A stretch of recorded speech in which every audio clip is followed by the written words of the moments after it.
to spend 10 minutes instead of the 20 minutes originally allotted to him. But you also know that he's a word merchant, and so he might even decide to do it in less than 10 minutes. Distinguished ladies and gentlemen, for a mentor of ours, please a round of applause for Professor Jerry Gana, Commander of the Order of the Niger.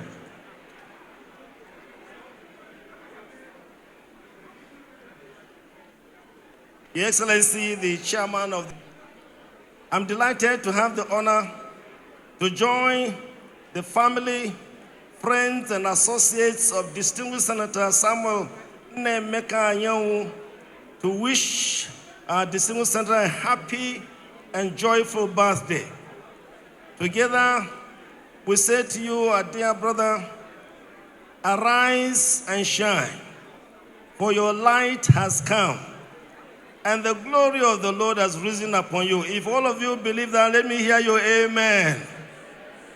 If you believe that this is his time and he should rise and shine, let me hear your amen.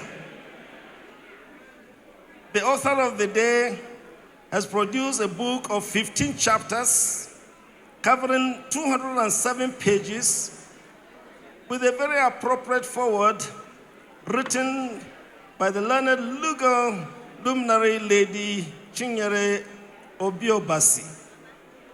The introductory chapters of the book declare that, and I quote, a man of personality can formulate ideals, but only a man of character can achieve them.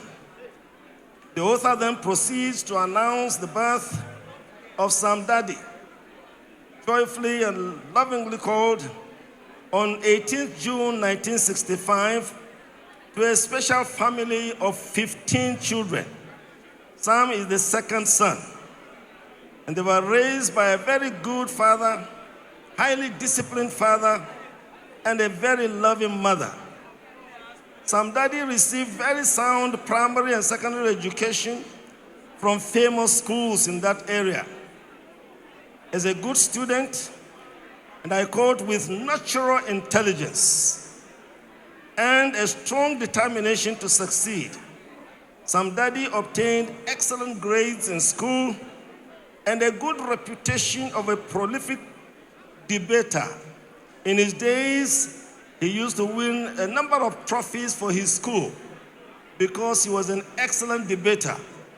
And I believe the Senate President will confirm to us that even in the Nigerian Senate, Senator Anyanwu performed excellently because he has such a tremendous and celebrated command of the English language. Motivated by a strong desire for sound education, Senator Anyanwu went to the University of Port Harcourt and graduated with a BSc honors in political science, rising to the level of a Doctor of Philosophy, PhD in business administration. The author celebrated this tremendous excellence. Growing up, Sam Daddy was motivated and highly influenced by a number of role models. And there are very key chapters of the book that drew our attention to the power of role models. He identified in Sam Daddy's life 3 key role models among others. First of all, his very beloved father, Chief Sebastian Obinna Anyanwu, his father. And then Chief Emmanuel Anyanwu, the celebrated engineer and businessman and politician. And then Chief Dr. Sam Mbakwe, the celebrated civilian governor of Imo State. Senator Sam Anyanwu deeply respected and loved his father, greatly admired Chief Anyanwu, and very highly adored and celebrated Chief Dr. Sam Mbakwe, the first civilian governor of Imo State. You can now see where Sam Daddy got his motivation to be governor of Imo State. And by the grace of God, we use this occasion to wish you someday you will be governor of Imo State. If you agree with me, let me hear your amen. In accordance with the role models, Sam Dady emerged as a strategic leader who regarded leadership as service.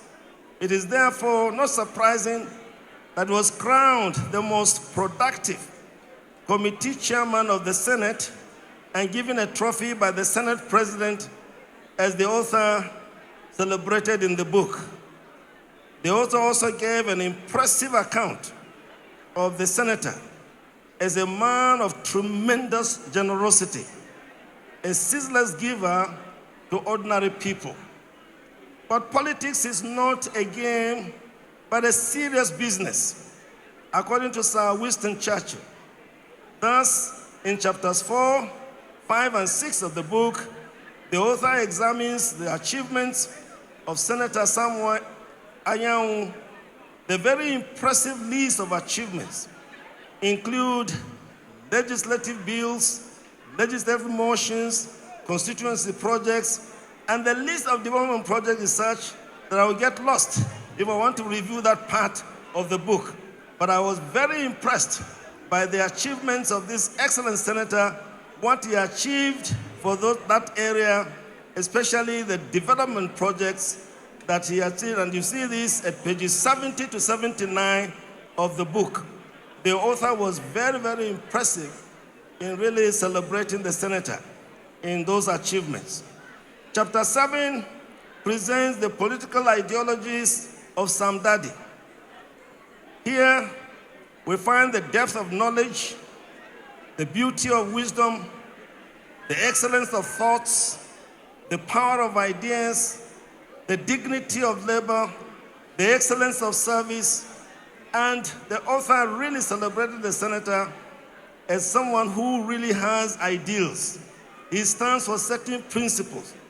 Highly motivated, highly principled person. It's therefore not easy to really, as it were, sway him. And I had a personal experience in the life of this very distinguished senator when he served as, is serving now as secretary of the PDP. And after we had a convention that was controversial, I think some of us desired that he would just disappear and not sign anything so that the whole thing would be confused because we were angry. But when I met him and we sat down, he said, "Now look, Prof, there's no way in which I can affect the lives and the destinies of many who are trusting me as their secretary by refusing to sign their forms. No, I cannot do that. And therefore, I'm going to emerge from wherever I am so that I don't change the destiny of anybody because I didn't feel good about the convention." I felt tremendously impressed. Kindly join me. Put your hands together for this principled senator. Can I hear you? In chapters 8 to 11, the author reviews the leadership style of Senator Anyanwu to prove that good leaders must first become good servants, to quote from one celebrated author. According to Mahatma Gandhi, when I admire, and I quote, "When I admire the wonders of the sunset, the beauty of the moon, my soul expands in the worship of the Creator." Thus, from chapters 12 to 13 of the book, the author reveals Senator Sam Anyanwu's religious life and an unending yearning for the great divine. The facts revealed in these chapters have greatly deepened my own respect for our distinguished celebrant. So great, yet so simple. So sophisticated, yet so simple before God. So full of knowledge, but willing to really let everything praise his God. And therefore, in the final chapter, you see in the book, he's celebrated as somebody who is standing by all those who want to achieve. He's a tremendous advisor, somebody who inspires, somebody who is a loyal friend, He is trustworthy. He's someone who will not abandon. He's someone that when he agrees to do something, he will firmly stand to do it. And therefore, we congratulate you because you have now come back to your former position, which has been again celebrated that you can do. And therefore, we are looking up to you. The rest of the nation is looking at your senator as the secretary of the greatest party, not only in Nigeria, but in Africa.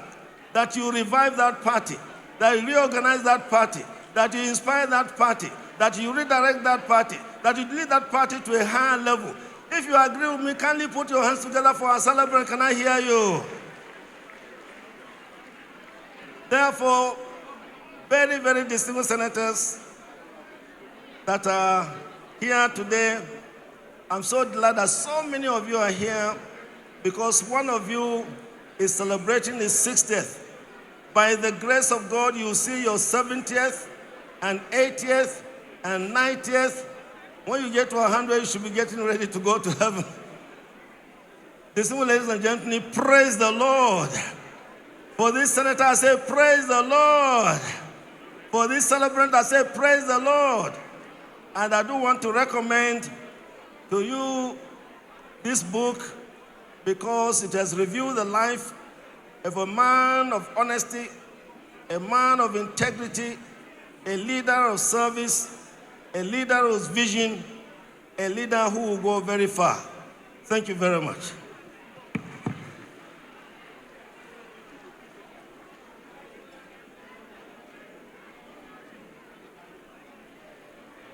Please, can I call for a bigger round of applause for our mentor and our leader,